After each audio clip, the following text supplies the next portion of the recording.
Witam serdecznie, Aleksander Wojtysiak, Między Światami, Życie na Filipinach. Dziękuję za komentarze, lajki, subskrypcje. Dzisiaj krótki film, będzie to na pewno krótki film, ale całkowicie poza kolejnością. Także to, co zobaczycie teraz, to już jest w przyszłości względem tego, co będziecie widzieli na przykład kolejnego dnia. No ale naszła mnie taka refleksja, po prostu czymś muszę się podzielić, a mogę o tym zapomnieć. A mianowicie, co jest bardzo zaskakujące na Filipinach, dla mnie przynajmniej,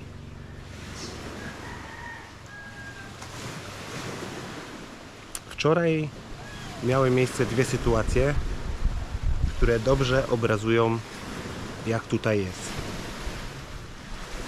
Jakby zacząć ten wywód.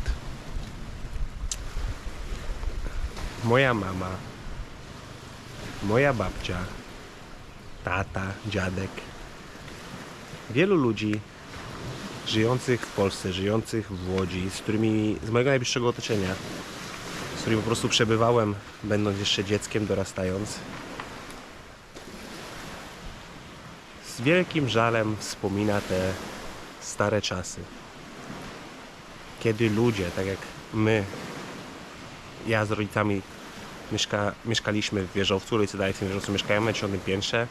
Jest tam jakieś niecałe 80 mieszkań.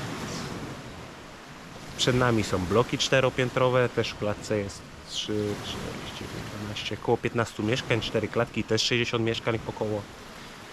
No ale do czego dążę? Dążę do tego, że kiedyś ludzie żyli po prostu we wspólnocie. Wszyscy się znali, pomagali sobie, sąsiadki chodziły po sąsiadkach, na ploteczki, na kawkę, na coś. Po prostu życie tej małej społeczności, każdej małej społeczności, tak jak nasz wieżowiec, tak jakby był inny świat. Ludzie się znali, pomagali sobie, nieodpłatnie. Po prostu tak było. I starsze osoby z mojej rodziny, które pamiętają te czasy, wspominają te czasy po prostu z utęsknieniem, bo wprowadzają się nowe osoby do wieżowca, wiele ci nawet dzień dobry w windzie nie powie, a co dopiero, żeby zawiązać jakąkolwiek relację. No inna sprawa, że kiedyś też było tak, że jak wychodziłeś na dwór jako dziecko, to pół bloku cię doglądało. Jakbyś zrobił coś, co nie odpowiada standardom twoje zachowanie, to zaraz twoi rodzice by się szybko o tym dowiedzieli. A dzisiaj całkowicie ta kultura gdzieś znikła. No i ma to skutki takie, jakie ma. Ludzie żyją w tych swoich mieszkankach bez kontaktu ze światem. Jedyny kontakt ze światem to telewizja, ewentualnie ludzie z pracy, co jest dość przykre. A tutaj na Filipinach, tu gdzie jesteśmy my, przynajmniej, bo mogę mówić o tym, gdzie jesteśmy my, nie mówię o całych Filipinach, to życie małej społeczności jest po prostu zdumiewająco zaskakujące. I wczoraj przydarzyły się dwie takie sytuacje, które dały mi mocno do myślenia. A mianowicie, to nie był pierwszy raz. To nie był pierwszy raz. Jak wiecie, wcześniej zdarzało się, że pomagałem im wyciągać łódź na brzeg. I z tego tytułu dostawałem jakieś ryby za pomoc. Ale nie pamiętam, kiedy ostatnio tą łódź z wody wyciągałem. Chłopaki, co u mnie pracują, jak widzieli, że łódź wpływa, to szli pomagać wyciągać. Bo zawsze dzielą się rybami, rybacy. No ale, tak jak mówię, nie pamiętam, kiedy ostatni raz wyciągałem łódź z wody. Mogłoby się wydawać, że biały imigrant, w ich mniemaniu Amerykano, bo wszyscy biali to są Amerykano, czyli Amerykanie, czyli bogaci w ogóle. Czyli po co w ogóle się z nim dzielić? Jaki mamy w tym interes? No żaden. Ale nie pomagam tej łodzi wyciągać. Nie pamiętam, kiedy ostatni raz schodziłem do wody wyciągać łódź, bo zawsze tutaj się schodzi wielu ludzi lokalnych. No ale wczoraj dwie łodzie wracały z połowów. I w ten oto sposób. Mamy 4 świeże flying fishe z wczoraj. A potem wróciła druga łódź z połowów. I dostaliśmy kolejne 4 ryby totalnie za darmo. Drzwi były już zamknięte od domu. Podeszli pod drzwi, poajowali, ajo, zapukali, zaczęli wołać moją żonę. Otwieram drzwi, a tu stoją z rybami dla nas. Kurczę, no... Jeżeli żyjecie w takiej społeczności w Polsce, być może takie jeszcze są gdzieś na wsi, że ludzie się tak bardzo dzielą swoimi plonami i wszystkim, to gratuluję. No ale w mieście, tak jak u nas w Łodzi, to raczej nie dostaniesz nic od nikogo. I podejście do tego jest takie, że ludziom to pasuje. Jak nie robią problemów, to już jest w porządku. No to była taka pierwsza sytuacja, która obrazuje, że w taki czy inny sposób tutaj ludzie dbają o siebie. Bo za każdym razem, jak wraca któraś z łodzi rybackich, to przychodzi naprawdę dużo ludzi. Od tych rybaków niech tam będzie 4 czy 6 na łodzi, a nagle pojawia się około 20-30 osób przy tej łodzi. Kobiety, dzieci, wszyscy. I rybacy jak tylko mają, to zawsze się podzielą. Nawet nie wiem, czy biorą coś na sprzedaż, po prostu nie rozdają tego między sobą, nie dzielą się, bo tu wszyscy się znają i żyją ze sobą. Kolejna sprawa takiego bezinteresownego dzielenia się, nie wiem, może trochę naiwnego, jakbyśmy my o tym myśleli, Polacy, a mianowicie no wczoraj kończyłem pracę ze swoimi chłopakami. Ostatni dzień był, kiedy oni tutaj u mnie byli. Jest wysprzątane, nawet działkę pograbili. Już nie było co robić. Mówię, mama przyjeżdża, żeby jej to nie przeszkadzało. Pograbmy te liście, poskładajmy je na sterty, podpalę je potem, będzie lepiej. Wykonaliśmy tą pracę, którą wykonywały te kobiety na początku, jak przyjechaliśmy. Czyli działka już wygląda całkowicie inaczej. Materiał jest cały wieziony do wujka. Chłopaki już nie przychodzą do mnie do pracy. W chwili, jak to nagrywam, jest sobota, tydzień przed wylotem. No i tak jak zwykle, na koniec jakiegoś etapu prac, a na koniec już na takie do widzenia, no to już w ogóle, wypada po prostu postawić piwo. No i było nas 3, ja i 2 pracowników. Pojechałem do sklepu, widzę, że siedzi syn wujka, tempolitem, wiecie, Jan. I mówię mu, że jak chcesz, to wpadaj do nas, napijemy się piwa z chłopakami, bo to też są jego krewni, oni też się dobrze znają. Mówi, że pewnie, że przyjdzie. Kupiłem 6 piw, przyjechałem tutaj, my już sobie o godzinie 15 skończyliśmy pracę, powinni pracować 14, ja powiedziałem, o 15 już wystarczy, napijemy się piwa.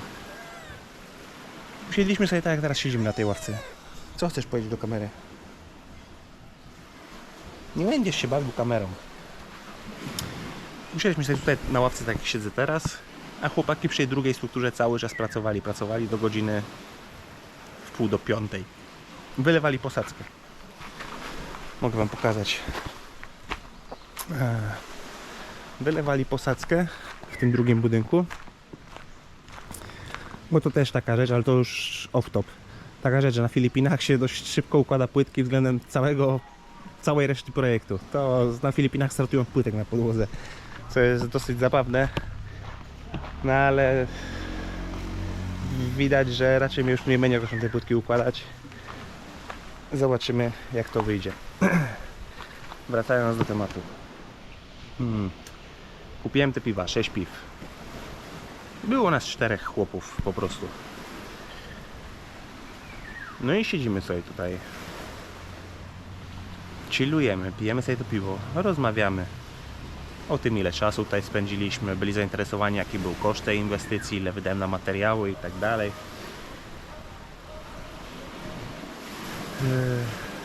No i siedzimy sobie tutaj.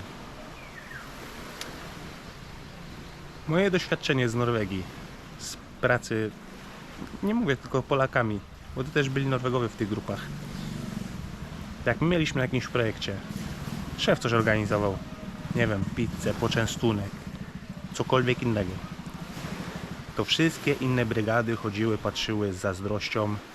Nawet jak kogoś lubiałeś, to nie był dopuszczony do stołu. Ludzie z twojej brygady dostawali ten poczęstunek, na nich patrzyli spod byka, jak tylko ktoś chciał, to zaraz lecieli do nich z mordą, że to nie dla ciebie, wiecie co, idź tam do swojego szefa, niech on ci takie rzeczy robi. Nie wiem, taka zawiść, egoizm i w ogóle. A tutaj ci ludzie nie mają dużo. Naprawdę nie mają dużo. No tak jak ten pomocnik dostawał 500 peso za dzień. 500 peso za dzień. Wujek 700 peso za dzień. No czyli takie piwo za 130 peso to jest dość drogi zakup dla nich. No i siedzimy sobie przy tym piwie, a oni tak ni stąd nic zowąd automatycznie, u nich jest to automatycznie jakieś kulturowe. Zapraszają, jak chłopaki tamci skończyli robić swoją pracę, zapraszają tamtych i to wszyscy, bez żadnego wyrzutu jeden do drugiego, że ktoś się odezwał, że tu noż, tamci wiadomo co, nie idą sobie.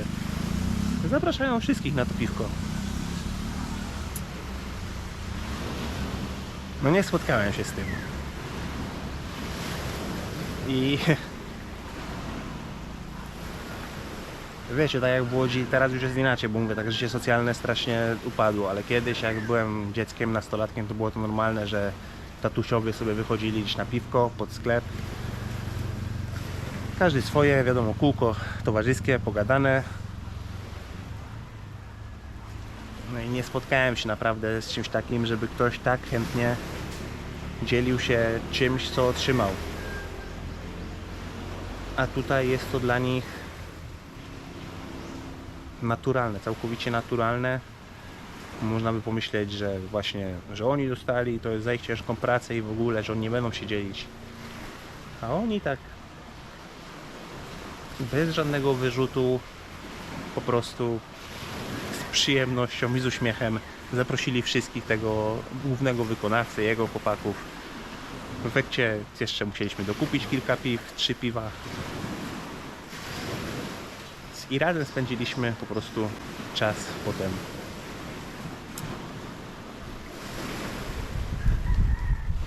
Takich rzeczy się nie widzi albo nie docenia, ale mam świadomość tego, że za chwilę będę w Norwegii, w miejscu, gdzie jest inna kultura. Szczerze powiedziawszy, Norwegowie niechętnie się dzielą czymkolwiek, tacy normalni Norwegowie, bo za zbiorem to już jest inna relacja. Za zbiorem relacja jest na stopie bardziej przyjacielskiej, no i poza tym nasze żony się znają.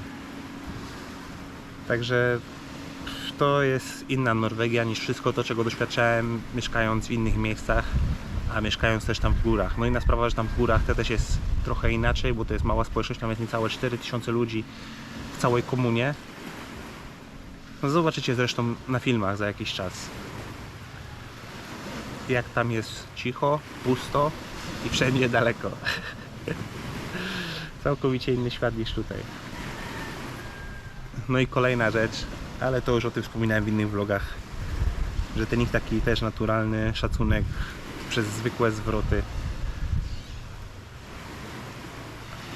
W Norwegii dystans jest bardzo skrócony. Taki werbalny. Nie ma proszę pana, proszę pani. Do wszystkich walisz na ty. Do szefa, w urzędzie. Wszędzie. I to nie jest uznawane za niegrzeczne, tak po prostu tam jest. A tutaj wszyscy. Przecież chłopaki ze mną pracowali bardzo długo. Wiele razy ich upominałem, że nie żaden ser, jak oni coś tam nie chcą. Ser. Tylko zmożliwić po imieniu, że Olek, Aleks, jak tam sobie kogokolwiek chcecie. I to samo z tymi chłopakami, co pracują na zewnątrz. Wszyscy do mnie, ser, do mojej żony, madame. Jest to zabawne, jest to bardzo miłe na swój sposób. I jest to coś, z czym spotkacie się na Filipinach we wszystkich miejscach, że wszyscy, wszędzie, obcy ludzie mają do was ogromny szacunek werbalny. No chłopaki pracowali u mnie, myślę, że około 2 miesięcy. Lekko w sumie, nie mam dokładnie tego teraz rozpisanego. Krewni, jacyś tam dalecy krewni w rodzinie, a cały czas na ser.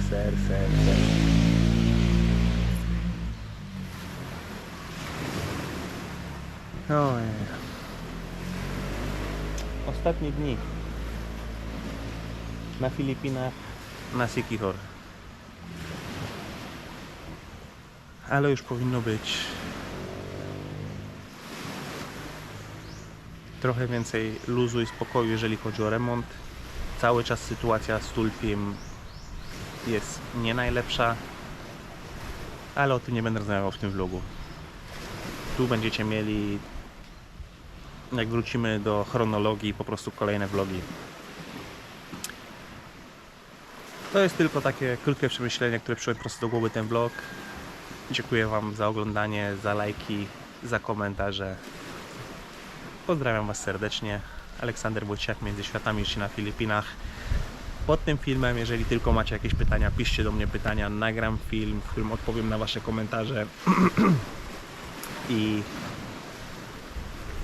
I poodpowiadam po prostu